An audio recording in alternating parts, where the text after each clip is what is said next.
Bom, pessoal, retomando o nosso assunto a respeito da saúde do trabalhador, no que se refere a trabalho em altura e outras condições especiais, na atividade que foi proposta em relação ao estudo de caso, o estudo de caso diz que uma empresa de manutenção predial foi contratada para realizar limpeza e substituição de painel de vidro, blá, blá, blá.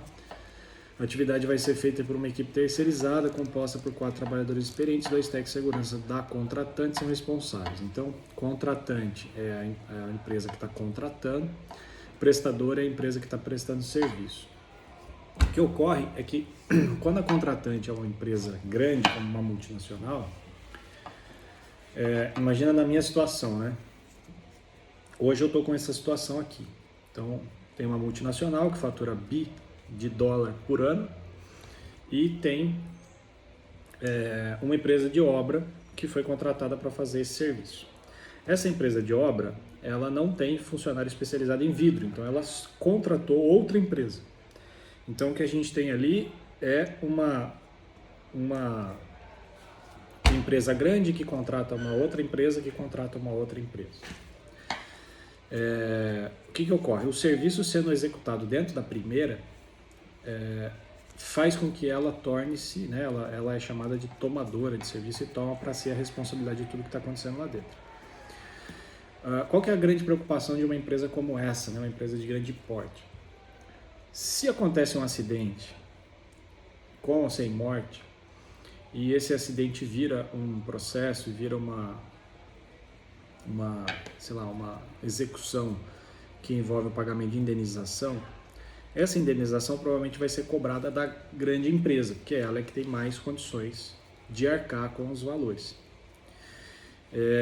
Se uma indenização for de 100 mil reais, que seja 500 mil reais, o que essa empresa vai perder de isenção fiscal, vai perder de benefícios relacionados às ISO de qualidade que ela tem, entre outros fatores, vai transformar esses 500 mil em pelo menos 1,5 milhão, 2 de prejuízo. Então, essas empresas elas vão fazer de tudo que é possível para se manter dentro de um padrão mínimo de conformidade normativa, que já é superior ao que a maioria das empresas faz. Lembrando que o técnico de segurança do trabalho, assim como o engenheiro de segurança do trabalho, são responsáveis técnicos. E na ocorrência de um acidente como esse, é um dos caras que pode ir para a cadeia, né? Então, é responsabilidade dele a vida e a integridade das pessoas que estão executando o trabalho lá. E aí é da sua competência, da sua atribuição, conhecer as normas brasileiras que se aplicam para proteger esse trabalhador. Ali está falando que, ao chegar para a inspeção de liberação, os TST se depararam. Os trabalhadores terceirizados usam uniforme padrão azul marinho com faixa refletiva, capacete, óculos, luva, cinto, paraquedista completo. Ok, beleza. Um deles apresenta a fivela do cinto danificada e corda secundária ausente. Aqui a gente tem um problema. Tá? Acesso por corda só pode ser feito com 2 cordas. Mesmo que a gente use uma, né? Você pega o seio da corda, ancora lá em cima e desce 2 chicotes para que o trabalhador fique pendurado em uma delas e na outra ele fique ancorado como um backup, como uma corda de segurança. Tá? Então, se o primeiro sistema rompeu, o segundo sistema vai entrar em ação. E isso é normativa, uma exigência normativa. Então, a ausência de corda secundária culmina em não permitir o trabalho, em não liberar o trabalho. Tá? Então, uma exigência normativa. Como a fivela está danificada, isso entra tanto na NR35 quanto na NR6, em que o equipamento de proteção individual está danificado, significa que ele não deve ser aprovado para o trabalho. Então, ou o trabalhador substitui esse cinto, ou esse trabalhador com aquele equipamento não vai poder fazer o trabalho. Um dos trabalhadores tem mais de 100 kg de massa corpórea, está com rosto e pescoço vermelho e apresenta respiração cansada. Ter mais de 100 kg de massa corpórea não tem relação com a resistência dos materiais. Então, os materiais que são usados para altura, eles resistem a mais de 1.500 kg. No entanto, se um trabalhador com 100 kg sofre uma queda com retenção de fator de queda maior que 1, então significa que ele cai o tamanho do talabarte mais um pouco, o impacto nele pode ultrapassar os 700 quilos. Então, trabalhadores que têm 100 quilos de massa corpórea, não é recomendado que eles façam trabalhos em altura, principalmente por acesso por corda, tá? Porque o impacto corpóreo é muito grande e o efeito mecânico da suspensão nesses indivíduos também é muito grande. O equipamento possível não vai romper, o problema é o corpo, né? O equipamento aguenta, mas o corpo não, ele não aguenta o impacto. Então 100 kg já é uma contraindicação para trabalho em altura, embora não esteja normatizado, né, de maneira clara na NR35. O fato dele estar com o pescoço vermelho e a respiração cansada mostra que o sistema cardiorrespiratório dele tem alguma alteração. Em alguns lugares é imprescindível que seja feita a aferição de pressão arterial todas as vezes antes que o trabalhador acesse um ambiente elevado. Isso pode ser estendido para, além de pressão arterial, um teste de glicemia. Então, poderia fazer lá um Dextro, passa na enfermagem, a enfermagem faz um furo no dedo, passa a lâmina e verifica a glicemia do indivíduo para ver se ele não está hipoglicêmico ou hiperglicêmico.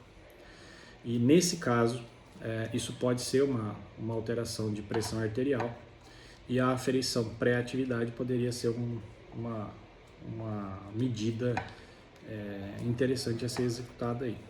E de rotina, tá? Poderia ser feito por conta de ter percebido o sintoma, mas idealmente poderia ser uma atividade implantada como rotina.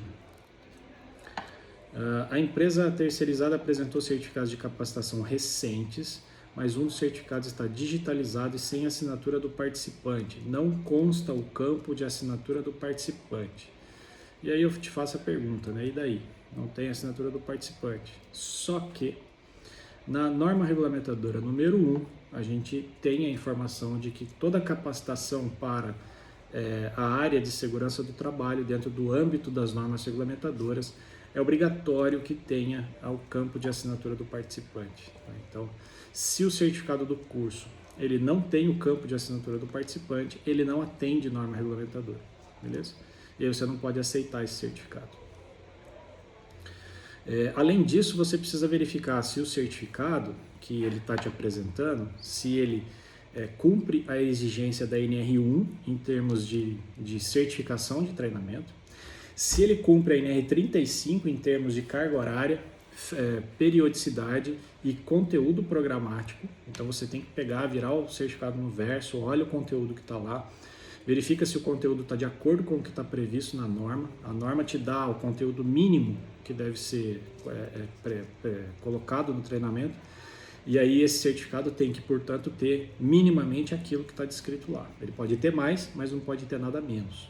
A carga horária também precisa ser de acordo com o que está previsto na norma. Então você precisa verificar entre a NR1 e a NR35, se fosse espaço confinado, a NR33, se o certificado traz as informações que são obrigatórias conforme a norma exige.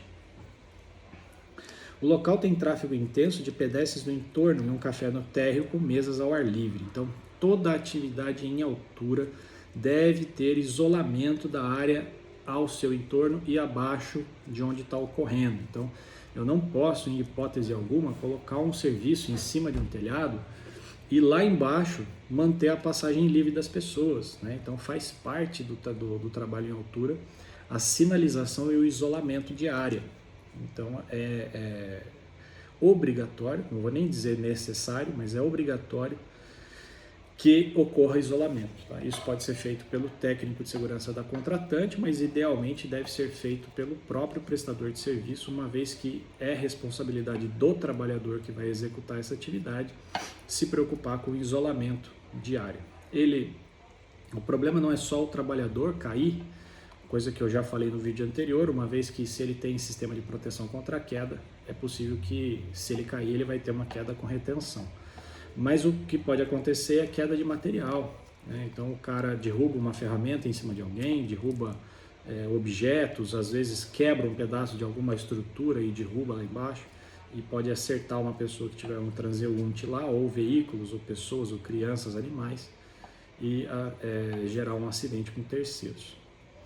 O tempo está parcialmente nublado com previsão de ventos fortes, então a norma prevê que não deve acontecer trabalho em altura na presença de chuva e ventos fortes.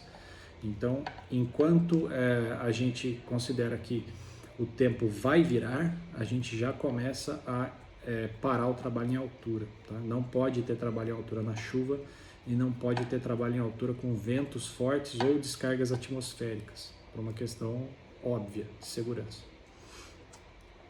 As janelas pivotantes externas que precisam ser abertas pelos trabalhadores para fixação de ventosas de apoio. Aí, ok, serviço que é o método de trabalho que eles fazem, porém, precisa lembrar de que tem que ter isolamento lá embaixo, que essa janela que vai ser removida, ela pode cair. A empresa não trouxe cone ou fita zebrada para isolar a área abaixo do trabalho. Se a contratante não tem, se o condomínio da contratante não tem e a prestadora não trouxe e não há como isolar a área embaixo, não pode ter trabalho, não pode ter liberação desse trabalho, beleza? Não dá para ter trabalho em altura sem isolamento da área no entorno e abaixo. O responsável técnico da empresa terceirizada informa que não trouxeram um kit de resgate ou profissionais resgatistas, pois a contratante disse que forneceria. Demoraria muito para falar disso, eu precisaria colocar normas, outras normas como NBRs, mas o fato é que determinadas atividades de risco necessitam da presença de um resgatista, né, de profissionais de resgate em altura. Nesse caso, a gente precisaria de pelo menos 2 profissionais de resgate em altura, e a gente precisaria que esses caras montassem um plano de resgate. Então, você precisa contratar um profissional dessa área, uma empresa dessa área. Esse profissional vai fazer um plano de resgate, ele vai descrever todos os perigos, ele vai fazer um inventário de risco, ele vai relacionar tudo que pode acontecer e quais são as medidas de procedimentais para resgatar, cujo objetivo é o trabalhador, em caso dele se enroscar em alguma coisa, ele ficar preso, ele se embolar lá, às vezes o cara erra o ponto de ancoragem, ele conecta onde não deve, daí coloca a carga, ele não consegue mais se desprender e fica preso na altura, pendurado ou não. E aí a função do resgatista é essa, é tirar o trabalhador do ambiente de altura e levar para o ambiente de controle, abaixo ou acima, né, fazendo uma ascensão ou descensão desse trabalhador até uma área de segurança. Então é importante que tenha o socorrista. Se não tiver o resgatista, você pode ter um problema sério nesse caso, mesmo na ausência de acidente, uma vez que se tiver auditoria, a auditoria vai pegar isso, né, e vai verificar uma não conformidade, você vai tomar uma não conformidade difícil de resolver. Então é importante pensar que é imprescindível a presença do resgatista, tá? Não só do resgatista, mas de uma equipe de atendimento pré-hospitalar. E você precisa ter um plano de resgate, como se fosse um plano de atendimento à emergência feito especificamente para aquele ponto lá, para aquela situação. Os trabalhadores não possuem sistema de comunicação ativa com os resgatistas nem rádio de emergência. Então, é exigência normativa que quando vai ter trabalho em altura, principalmente por acesso por corda, é obrigatório ter um sistema de comunicação que funcione, tá? Então, eu não posso, mesmo que eu tenha uma pessoa, que nós chamamos de vigia, né? Que seria o indivíduo que ele está, por exemplo, na boca de entrada de um espaço confinado e o trabalhador que está lá dentro. Então, eles têm que se comunicar. Ou o trabalhador que está na altura e o trabalhador que está em cima acompanhando. Esse aqui é o vigia. Os dois precisam ter comunicação e precisa ter comunicação com a equipe de emergência. Então, se a equipe de emergência não estiver no mesmo lugar que o vigia tem que ter um rádio de emergência comunicado aqui com a equipe de emergência, né? Com a equipe de resgate.